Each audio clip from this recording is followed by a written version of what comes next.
Penguin Random House Audio presents Circling the Sun by Paula McLain. Read for you by Katharine Mcewan.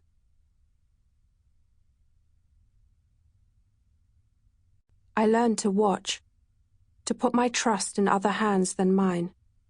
And I learned to wonder. I learned what every dreaming child needs to know, that no horizon is so far that you cannot get above it or beyond it. These I learned at once, but most things came harder. Beryl Markham, West with the Night. We must leave our mark on life while we have it in our power. Karen Blixen. Prologue. 4 September 1936. Abingdon, England. The Vega gull is peacock blue with silver wings, more splendid than any bird I've known, and somehow mine to fly. She's called the Messenger, and has been designed and built with great care and skill to do what should be impossible: cross an ocean in one brave launch, 3,600 miles of black chop and nothingness, and to take me with her. It's dusk when I board her. Storms have hunched over the aerodrome for days, and what light there is now is stingy and wrung out. Rain beats on the gull's wings in timpani, and the wind gusts sideways, and yet I'm told it's the best weather I'm going to get all month.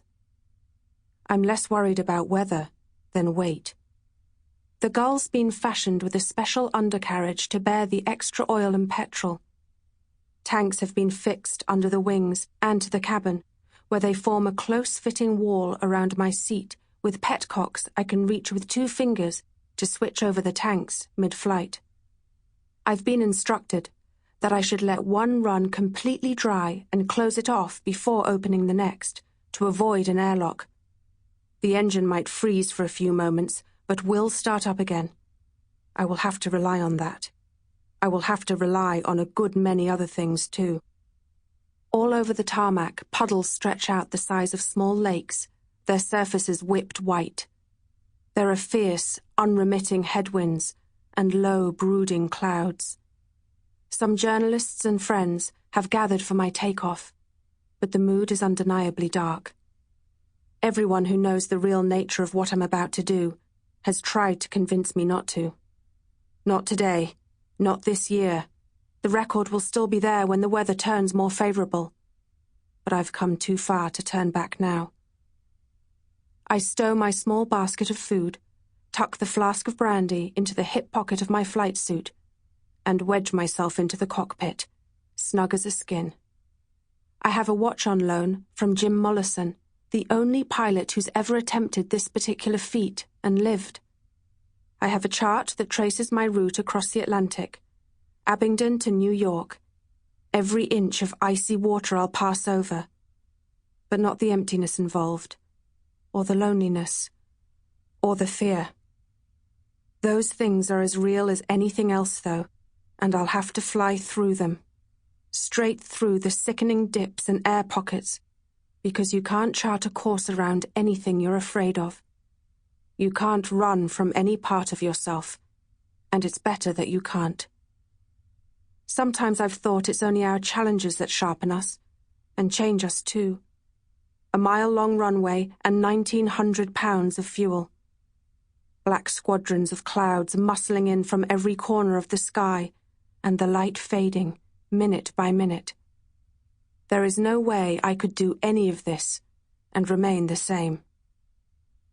I steady my position and lean into my stick, roaring past the onlookers with their cameras, and then the series of markers towards the single red flag that means the point of no return.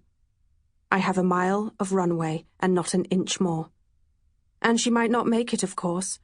After all the planning and care and work and mustering of courage, there is the overwhelming possibility that the gull will stay fixed to the earth, more elephant than butterfly, and that I'll fail before I've even begun. But not before I give this moment everything I've got. After 500 feet of runway, her tail comes up, ponderously. I urge her faster, feeling the drag of gravity, the impossible weight of her, feeling more than seeing the red flag growing nearer. Then the rudder and elevator finally come to life, swinging her nose up, and she's left the earth, arrow straight. A butterfly after all. We climb the dimming sky and the rain over green and grey checkered Swindon. Ahead lies the Irish Sea, all that dark, dark water ready to grip and stop my heart. The smeary twinkling that is Cork. The hulking black of Labrador. The constant sobbing of the engine, doing the work it was built for.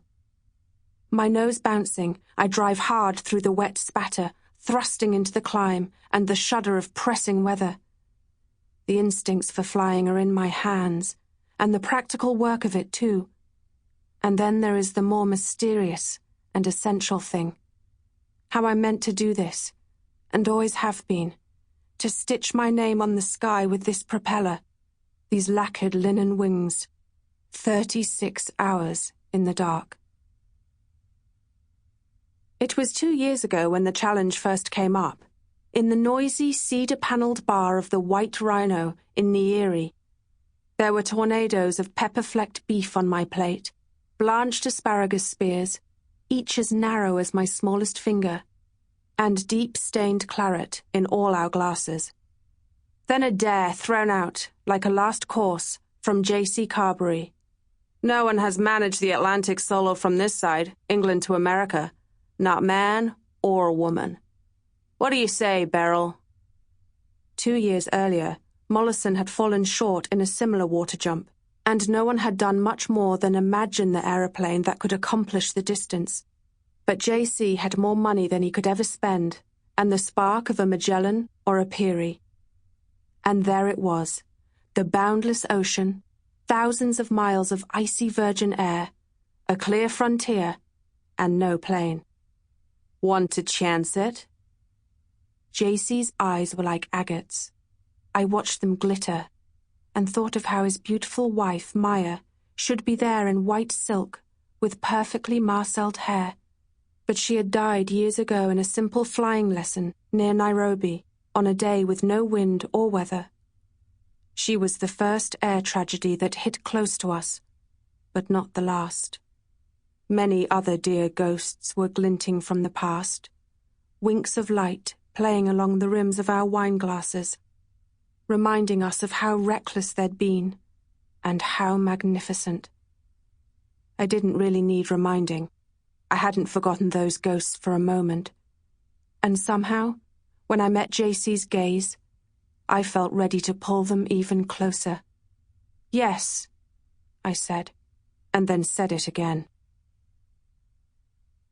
It's not long at all before the last bits of light rinse from the ragged edge of the sky, and then there's only the rain and the smell of petrol. I'm flying at 2,000 feet above sea level, and will be for nearly 2 days. Dense clouds have swallowed the moon and stars. The dark so complete, I have no choice but to fly on instruments, blinking away fatigue, to peer at the dimly lit dials. I have no wireless, so the sound and force of my engine and the wind blowing back against my nose at 40 knots are soothing. The gurgle and sway of petrol in the tanks are soothing too, until 4 hours into my flight, when the engine begins to falter abruptly. It sputters and whistles, then gives out. Silence. The needle of my altimeter begins to spiral downwards with shocking speed. It puts me into a kind of trance, but my hands know what to do, even as my mind remains muffled and still. I only have to reach for the petcock and switch over the tank. The engine will start again. It will. I steady my hand and make my fingers find the silver toggle. When I do, it clicks reassuringly, but the engine doesn't budge.